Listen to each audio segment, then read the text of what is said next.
개최지 결정 오늘로 14일 남았습니다. 시간 참 빨리 간다 이런 생각 드시지? 막판 총력전이라 할 만큼 각계각층에서 월드 엑스포 부산 유치를 위해 노력하고 있는데 어떤 점 유의해야 될지 또 우리가 해야 되는 일은 뭔지 자세히 알아보겠습니다. 엑스포 1타 강사 우경화 TPO 사무총장 스튜디오에 함께합니다. 어서 오십시오. 어서 오십시오. 안녕하십니까?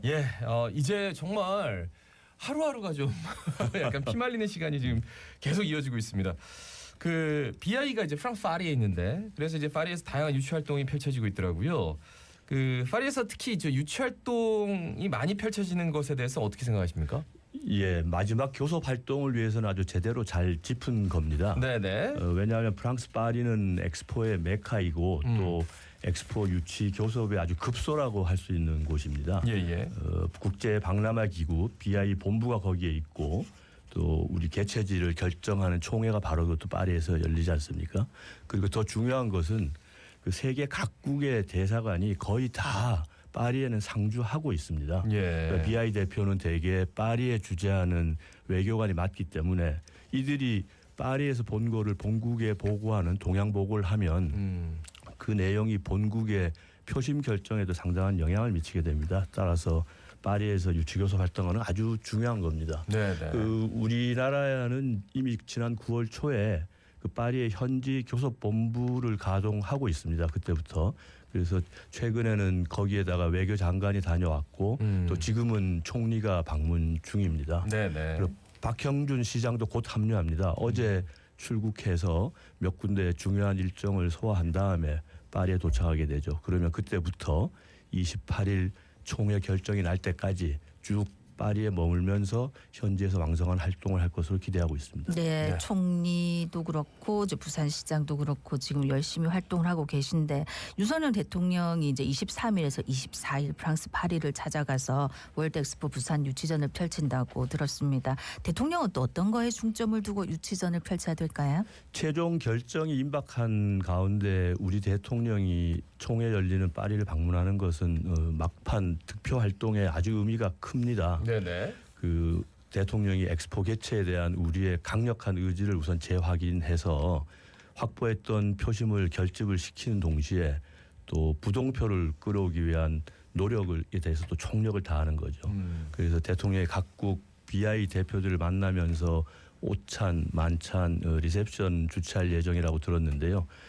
그런 자리에서 우리 부산 엑스포가 미래 공동 번영에 기하는 것이다. 이런 거 기존의 우리 입장을 잘 설명을 하면 효과가 있을 거로 봅니다. 그동안 우리 대한민국이 쭉 해왔던 약속들을 국가 원수가 다시 한번 직접 재확인을 해주면 그 진정성이 잘 전달되지 않을까 싶습니다. 그 정부 고위급 인사들이 몰타의 외교부 장관과 잇따라 만나서 2030 월드 엑스포 유치 지지를 당부했는데 몰타라는 나라가 이렇게 중요해요? 몰타는 이제 지리적으로는 이탈리아 남쪽에 있는 바로 턱 밑에 있는 조그마한 섬나라입니다. 그렇죠. 크기는 뭐 한 제주도 6분의 1 정도이고 인구는 한 50만 명 내외. 섬나라 휴양지입니다. 최근에 이제 몰타와 관련한 보도들이 좀 나오고 있었는데 우리는 이 몰타를 상대로도 그 엑스포 지지표 유치 활동을 하는 거죠. 그래서 경쟁 중인 로마에 대한 견제의 메시지가 강하다고 볼 수 있습니다. 그래서 우리는 뭐 이 몰타가 이제 EU 회원국이기도 하니까 그 지지표를 확보를 하면 유럽에서의 지지세를 넓힌다는 그런 의미도 있습니다. 한마디만 더 말씀드리면은 그 우리에게 좀 생소하고 작은 나라이긴 하지만 관광 휴양지로 아주 알려져 있기도 하고 또 이 몰타가 유로화, 그 유럽의 돈을 2008년부터 도입을 했는데요. 그 유로화 도입 전에는 물가가 좀 쌌습니다. 그래서 여기가 영국 영어도 쓰는 나라인데 어학연수, 특히 영국 영어를 배우고 싶어하는 사람들은 여기에 어학연수를 가기도 했던 나라입니다. 지금은 이제 물가가 어마어마하겠네요. 네, 지금 좀 달라졌죠. 그러시면서 또 그럼에도 불구하고 뭐 한 달 살기 하러 또 가시는 분들도 있더라고요 보니까. 네, 물론입니다. 어쨌든 몰타의 표가 그만큼 중요하다는 말씀이셨고 지금 또 정부에서는 개발도상국 중심으로 총력전에 나섰다 하는 분석이 있습니다. 이 전략에 대해서는 어떤 생각 갖고 계십니까? 뭐 아주 좋은 전략이죠. 왜냐하면 BI 회원국 전체의 3분의 2 정도가 개발도상국들입니다. 한 나라가 한 표를 행사하는 유치 선거니까 우리가 이런 많은 숫자의 개도국을 상대로 선거 전략을 펴는 건 아주 중요한 의미를 갖습니다. 우리 정부는 가급적 많은 개도국이 네. 엑스포에 참여하도록 하겠다라는 걸 발표를 했고 또 우리가 지원해주는 규모 지원을 해주는 대상의 범위도 많이 넓혔다고 지난번에 정부가 공식적으로 발표를 했습니다. 그리고 참가를 희망하는 개도국들에 대해서는 전시 기획부터 조성하고 운영해 가는데 맞춤형으로 그 나라에 맞게끔 특별히 지원한다는 방안도 밝혔는데 아주 좋은 전략이라고 저는 봅니다. 예. 그래서 이런 가운데 우리가 그동안 제시했던 부산 이니셔티브 네네. 국제 협력 프로젝트 이걸 통해서 부산 엑스포는 다 함께하는 연대 엑스포다라는 것을 개도국들한테 강조를 해주면 예, 예. 잘 우리의 의미가 취지가 잘 전달되지 않을까 싶습니다. 그러니까 우리는 굉장히 좀 정중하게 젠틀하게 이렇게 하는데 지금 사우디 같은 경우에는 지금 아프리카 쪽에 한 250억 달러, 33조 원 투자하겠다. 그러니까 특히나 그냥 직접 투자로 부채를 좀 갚아주는 쪽으로 지금 얘기를 해버린 것 같아요. 근데 얘기가 전체 182개국 가운데 아프리카가 49표예요. 그러니까 한 26.9%니까 4분의 1 정도를 차지하고 있어가지고 사우디의 아프리카에 대한 구애가 진짜 어마어마하게 무서울 정도입니다. 어떻게 보세요? 그거를 우리가 가볍게 보아서는 안 됩니다. 예. 그렇지만 또 우리로서는 그런 오일머니로 공세를 펴는 사우디에 대항해서는 보편적인 가치 또 명분을 중시하는 우리의 진정성도 보여주면서 유치 활동을 해야 된다. 그래서 이 부산 박람회는 과거의 것과는 다르다는 점을 계속 강조를 해야 되겠죠.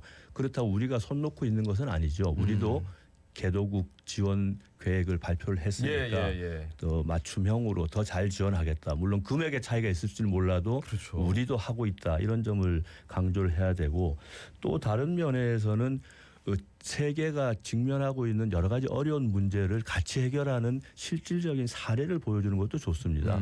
얼마 전에 부산에서 기후 변화 관련된 국제 행사가 열렸었는데 부산 엑스포하고 기후 변화는 뗄 수가 없는 것이거든요. 그렇죠. 그리고 기후 변화는 전 세계 공통적인 이슈이기도 하고 이런 국제 행사를 통해서 우리는 또는 부산은 이미 함께할 준비가 잘 되어 있다는 점도 강조를 하면서 오일머니에 대항하면서 계속 우리 유치를 해나가야 될 걸로 그렇게 생각을 합니다. 네. 뭐 지금 뭐 리야드라든지 로마보다 좀 유치전에 늦게 뛰어든 부산이 초박빙 판세를 만든 건 뭐 기적에 가깝다 이런 평가가 있습니다. 기적의 원동력은 뭐라고 보십니까? 우리 진정 어린 열망 이거 아니겠습니까? 대한민국 국민 또 부산 시민들의 뜨거운 개체 열망이 우선 출발점이고 그다음에 또 우리가 보여준 여러 가지 따스한 정 이것까지 합쳐서 이 기적의 밑바탕이 되었다 이렇게 생각을 합니다. 예를 들면 지난 봄 4월에 BI 현지 실사단이 왔었습니다. 그때의 그 실사단 평가는 제가 다시 말씀드리지 않아도 알 정도로 감동을 받고 돌아갔거든요. 그래서 우리가 보여준 모든 그 진정성이 이 실사단 보고서에 잘 녹아 들어갔습니다. 그런 것들이 여러 가지로 다 영향을 주고 있다. 그래서 기적이라고 표현을 하셨는데 그 기적이 꼭 일어나서 2주 뒤에는 기적의 승정보가 오기를 기대하고 있습니다. 그만큼 이제 간절함을 보여주는 게 중요할 것 같은데 그러니까 실사단 왔을 때는 우리가 간절함을 확실히 보여준 것 같긴 한데 지금 좀 보여주려면 뭐 어떻게 해야 될까요? 뭐 어떻게 해야 됩니까? 지금 이대로 하면 되는 거죠. 우선은 현지에서도 열심히 하고 파리의 우리 유치 교섭본부를 중심으로 기존의 입장 또 앞으로 어떻게 하겠다는 우리가 또 그런 경험이 있잖아요. 네, 그렇죠. 지금처럼 잘 계속 해야 된다고 생각합니다. 그러니까 우리가 가능성이 없다 했더니 국제 행사를 이 간절함을 앞세우고 개최한 경험이 많다 아닙니까? 그게 우선 제일 좋은 게 88 서울 올림픽이죠. 그 당시에 저도 뭐 지금 기억을 합니다만 처음에 대한민국이 올림픽을 유치하겠다라고 발표를 했을 때 다들 시큰둥하기도 하고 저거 정말인가 이런 반응들이 많았던 걸로 저는 기억을 하는데 그리고 또 국제사회 여론이 큰 대회 경험이 아직 없으니 대한민국은 뭐 아시안 게임이나 이런 걸 좀 먼저 한번 해보고 좀 한참 지난 다음에 하면 어떠냐 이런 얘기들도 있었거든요. 그러나 결과적으로 우리가 초반에 열세 또는 초반에 별로 관심을 받지 못하다가도 온 국민이 똘똘 뭉쳐서 네, 결과적으로는 유치에 성공을 했고 아주 성공적인 올림픽을 개최했죠. 제가 올림픽 얘기 한 말씀만 더 드리면 그 전에 열렸던 올림픽들이 전부 반쪽짜리 올림픽이었어요. 그렇죠, 그렇죠. 왜냐하면 1980년도 모스크바는 서방 진영이 보이콧을 했고요. 그 이유는 소련이 아프가니스탄을 침공한 것에 대한 국제 정치적인 이유였고 4년 뒤에는 공교롭게도 미국 LA에서 열렸습니다. 그랬더니 그때는 또 반대 진영인 소련을 위시한 그렇죠. 다른 진영이 보복 안가품처럼 우리는 요번에 미국에 안 간다 해가지고 두 번의 올림픽이 반쪽이었습니다. 그러다 88 서울 올림픽에서는 동서양 동서방이 다 참여하는 완전한 올림픽이 개최되었고 그거를 우리 대한민국에서 아주 성공적으로 개최했던 기억이 있습니다. 자랑스러운 일이었죠. 그렇죠. 그 한국이 3자 대결로 치러지지 않습니까? 네. 그러니까 이탈리아 지지표를 좀 모두 끌어들이고 사우디 지지표도 좀 일부 흡수한다 이런 전략이 있는데 과거 투표 결과를 보면은 이 사우디 지지표 흡수가 상당히 어려울 것이다 이런 예상이 나오더라고요. 그거는 좀 뭐 당연한 예상일 수도 있습니다. 왜요? 왜냐하면 사우디를 지지한 나라들의 어떤 특성을 좀 보면 첫 번째는 종교적인 유대 관계를 빼놓을 수가 없습니다. 그러니까 이슬람이라는 종교적인 형제에 비롯된서 지지하는 국가들이 당연히 있을 것이고요. 그다음에 아까 말씀하신 대로 사우디가 오일머니를 많이 지원하는 그 경제적인 지원 효과, 특히 작은 개도국 나라 아프리카나 이런 지역에 그렇게 되다 보면 아무래도 그 영향을 받을 수밖에 없습니다. 엊그제 그 사우디 리야드에서 큰 회의가 열렸어요. 그 회의 목적은 물론 중동 전쟁에 대한 걸 논의하는 거였지만 그 모인 나라들의 면면을 보면 이 엑스포 지지하는 나라들이라고 생각할 수 있는 국가 정상들도 많이 모였거든요.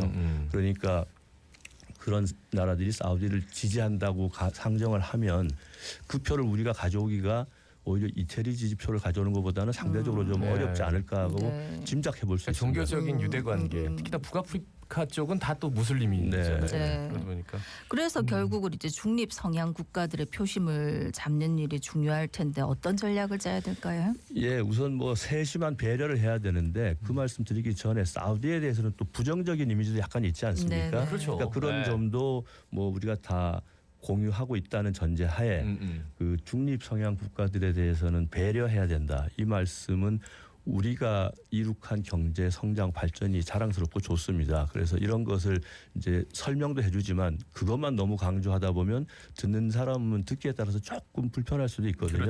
그래서 그런 우리 얘기를 하면서도 각국의 맞춤형으로 함께 해나가자 하는 이 점을 강조하면 좋겠어요. 연대 엑스포를 해나가자. 그래서 하나 구체적인 이제 사례를 제시하는 게 좋은데 왜냐하면 우리가 연대 엑스포를 강조해도 그럼 어떻게 하자는 것이냐는 질문이 있을 수 있을 때 사례를 하나 말씀을 드리면 이미 온라인에서 우리가 제시한 부산 이니셔티브를 실천하고 있는 플랫폼이 있습니다. 그 이름이 이제 웨이브 네트라고 하는데요. 지난 3월에 출범을 시켜서 대한상공회의소가 이제 운영을 하고 있는데 간략히 말씀드리면 각국이 개별적으로 스스로 해결하기 어려운 문제를 모두가 함께 해결해 나가기 위한 장치인데요. 여기에 문제를 올리고 서로 대화하고 협의를 하는 게 이미 온라인에서 진행이 되고 있습니다. 그래서 우리 계획은 이것을 2030년까지 쭉 같이 운영을 하다가 다음 엑스포 개최국에도 넘겨줘서 앞으로 계속 함께 해가자라는 그런 거를 강조하는 하나의 사례입니다. 그래서 연대 엑스포를 강조하면서 좀 구체적인 사례를 제시하는 것도 좋은 방법이라고 생각을 합니다. 더 웨이브.net.